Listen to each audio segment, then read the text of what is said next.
눈을 떴을 때 가장 먼저 느껴진 것은 코끝을 찌르는 알싸한 소독약 냄새였습니다. 그리고 들려오는 규칙적인 기계음. 영순 씨는 자신이 살아있음을 깨닫지만 그 사실이 위안이 되지는 않았습니다. 자욱한 연기 속에서 보았던 그 아이의 눈동자, 그리고 수화기 너머로 들려온 그 서늘한 목소리.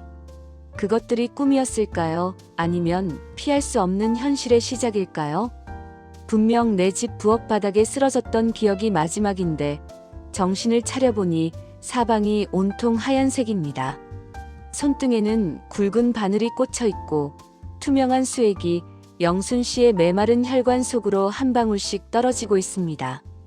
몸은 천근만근 무거워 손가락 하나 까딱할 힘조차 없습니다.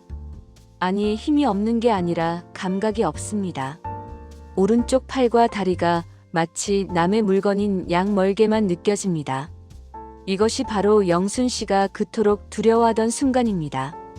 평생을 엄마라는 이름으로, 아내라는 책임감으로 버텨온 육체가 마침내 파업을 선언한 것이죠. 60대 중반의 나이, 뇌혈관이 보내는 경고를 외면한 대가는 이토록 참혹했습니다.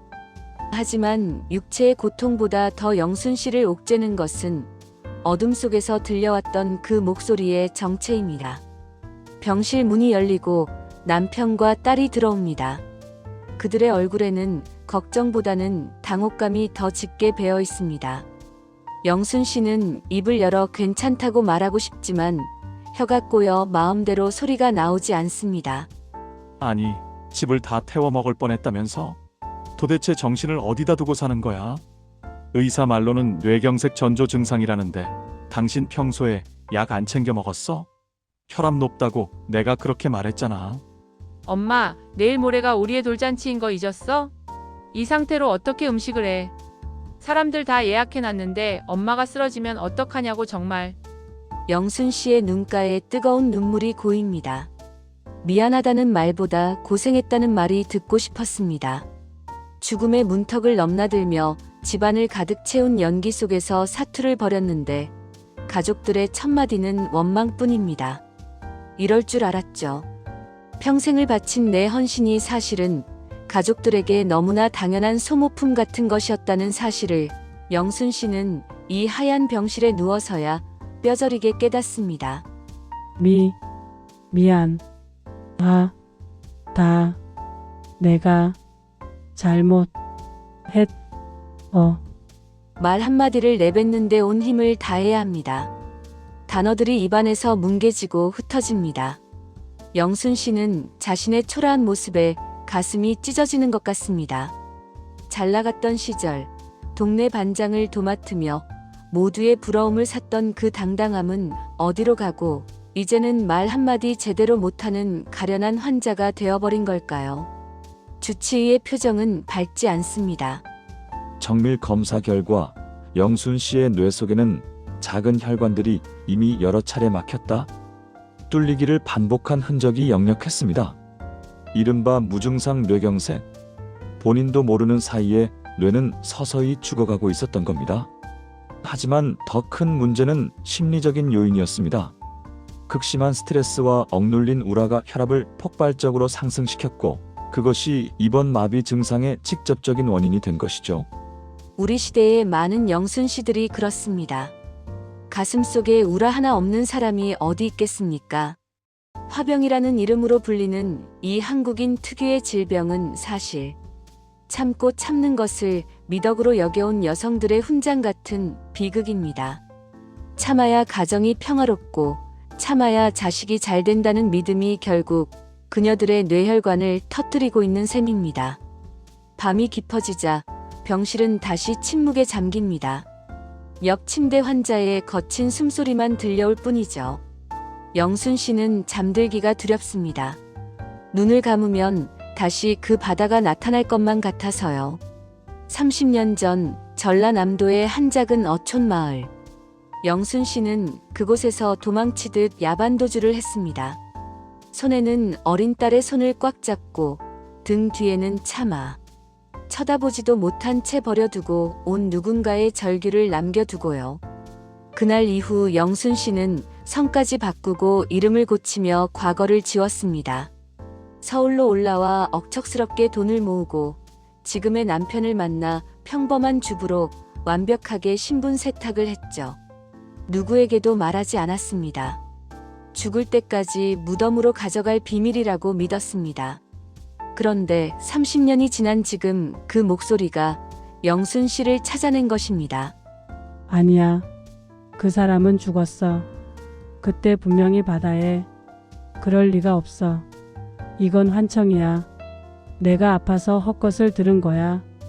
영순 씨는 떨리는 손으로 침대 옆 수납장에 놓인 자신의 휴대폰을 바라봅니다. 액정 속의 검은 화면이 마치 누군가의 깊은 눈동자처럼 영순 씨를 빤히 쳐다보는 것 같습니다. 그때였습니다.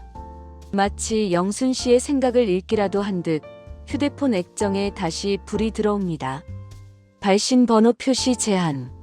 영순 씨의 심장이 멎을 듯 요동칩니다. 링거 바늘이 꽂힌 손이 사정없이 떨리지만 영순 씨는 홀린 듯 휴대폰을 집어듭니다. 전화를 받지 않으면 이 공포가 끝나지 않을 것 같다는 직감이 들었습니다. 도대체 누구예요? 나한테 왜 이래요? 영순아, 병원 냄새는 여전하더냐? 30년 전 그날 네가 나를 차가운 물속에 밀어 넣었을 때 그 물속 냄새는 이 소독약 냄새보다 수만 배는 더 고통스러웠어.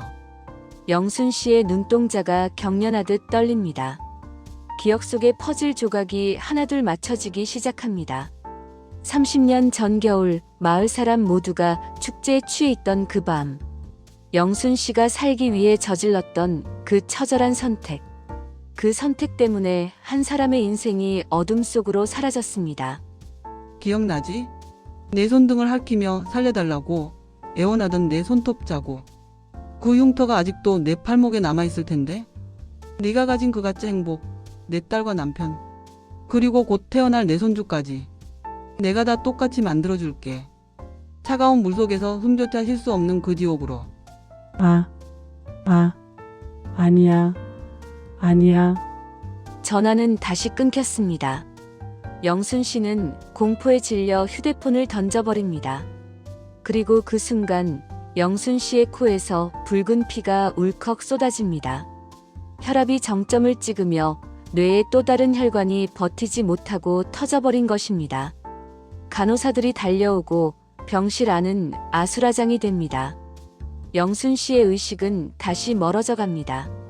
하지만 멀어지는 의식 속에서도 영순 씨는 똑똑히 보았습니다.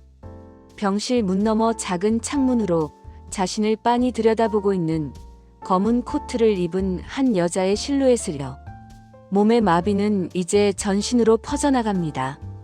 육체의 감옥에 갇힌 영순 씨. 하지만 진짜 지옥은 이제부터 시작입니다. 30년 전의 망령이 병실 밖까지 찾아왔습니다. 영순 씨가 지키려 했던 가짜 행복은 과연 무사할 수 있을까요? 그리고 그 여자의 정체는 정말 죽음에서 돌아온 그 사람일까요? 영순 씨의 멈춰버린 눈동자 위로 한 줄기 눈물이 뺨을 타고 흐릅니다.